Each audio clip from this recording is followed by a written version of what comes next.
दोस्तों, अगर आपकी जिंदगी में इतनी सारी कॉम्प्लिकेशंस हैं, इतने चैलेंजेस हैं कि आपको लगता है कि जीवन पूरी तरह से उलझ गया है, आप उसे सुलझाने का प्रयास कर रहे हैं लेकिन नहीं समझ में आ रहा कि शुरुआत कहाँ से की जाए, तो ये वीडियो टीचिंग आपके लिए है।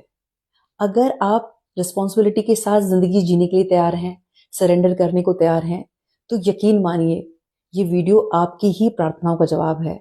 इत्मीनान से इस वीडियो को सुने, समझें, इस टीचिंग को फॉलो करें और आपके जीवन में चमत्कार घटित होने से कोई नहीं रोक सकता। और ये मेरा व्यक्तिगत अनुभव है, उस आधार पर मैं कह पा रही हूँ। सबसे पहले मैं अपना एक शॉर्ट इंट्रो देना चाहूंगी ताकि जो हमारे नए व्यूअर्स जुड़े हैं उनका विश्वास प्रगाढ़ हो। दूसरा, मेरी लाइफ के जो एक्सपीरियंसेस रहे हैं वो मैं आपके साथ साझा करना चाहूंगी। और तीसरा, मैं ये बताना चाहूंगी कि 2 नेगेटिव कमेंट्स ने मुझे प्रेरित किया है इस वीडियो को शूट करने के लिए, इसीलिए मैं तहे दिल से उनकी आभारी हूँ।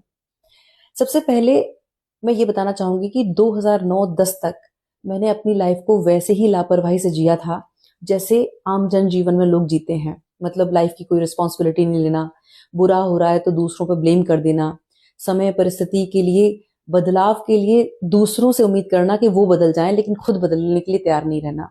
ऐसा ही जीवन मैंने जिया। 2009 के एंड तक आते आते स्थिति इतनी खराब हो चुकी थी कि मैं सीवियर डिप्रेशन में थी। अब मेरे पास स्वयं में बदलाव के अलावा कोई और ऑप्शन था नहीं।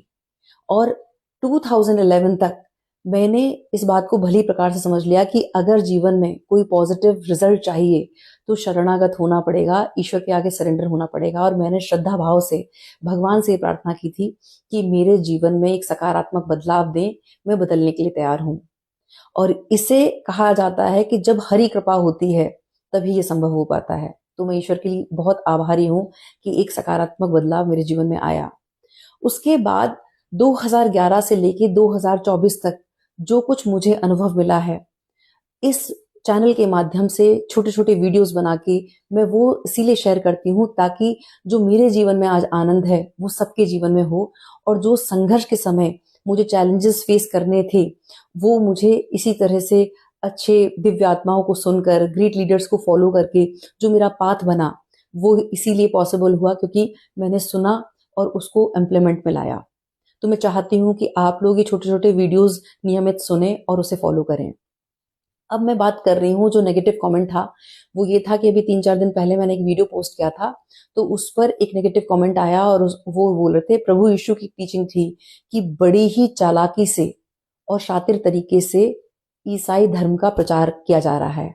सबसे पहले तो मैं ये बताना चाहूंगी कि मेरी कोई औकात नहीं है कि मैं ईसाई धर्म या किसी भी धर्म का प्रचार प्रसार कर पाऊं। वो सिर्फ वो व्यक्ति कर सकता है जिसके भीतर दिव्यता है। जैसे प्रभु यीशु में दिव्यता थी, महात्मा बुद्ध में दिव्यता थी, महावीर स्वामी जी में दिव्यता थी। जब व्यक्ति में दिव्यता आती है तभी उसके अंदर सामर्थ्य होता है कि वो प्रचार कर पाए। मैंने तो इन दिव्यात्माओं से जो सीखा है, जो अनुभव मेरे हुए हैं, इन लोगों को फॉलो करके मैं इस चैनल के माध्यम से शॉर्ट वीडियोस बनाती हूँ ताकि मार्गदर्शन हम सबको मिले।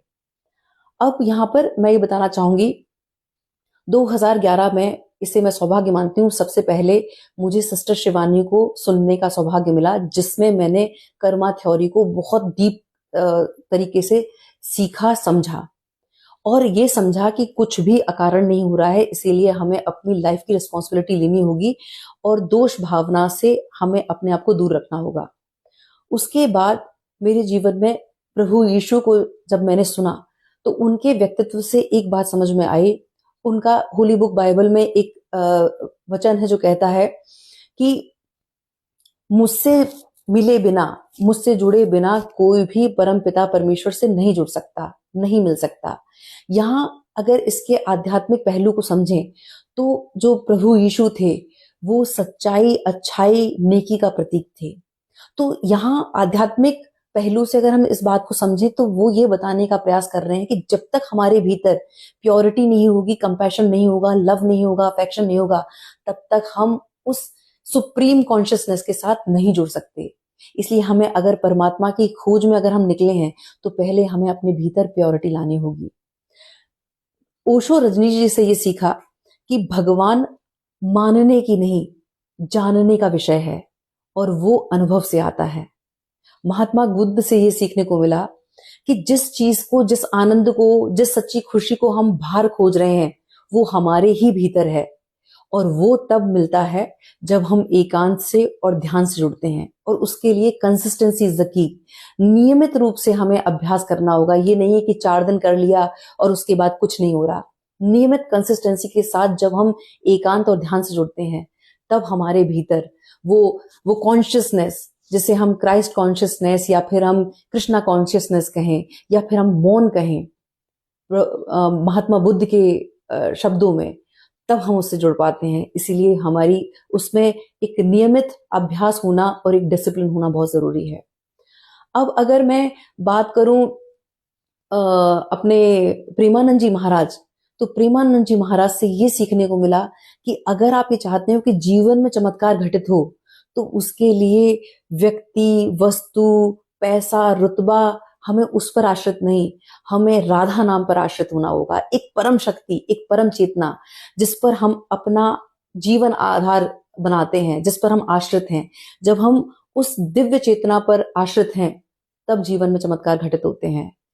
कहने का मतलब ये है कि अगर हम अपनी जिंदगी में इस कॉन्शियसनेस के साथ जुड़ना चाहते हैं, अगर हम अपने जीवन में चमत्कार घटित होते हुए देखना चाहते हैं, तो जो ये डिवाइन सोल्स हमें मार्गदर्शन दे रही हैं किताबों के माध्यम से और सत्संग के माध्यम से, तो हमें इसे नियमित सुनकर अपने जीवन में आत्मसात करना होगा। जब तक हम आत्मसात नहीं करेंगे, जीवन में कुछ भी नहीं बदलेगा। लाइफ की रिस्पॉन्सिबिलिटी लेनी होगी।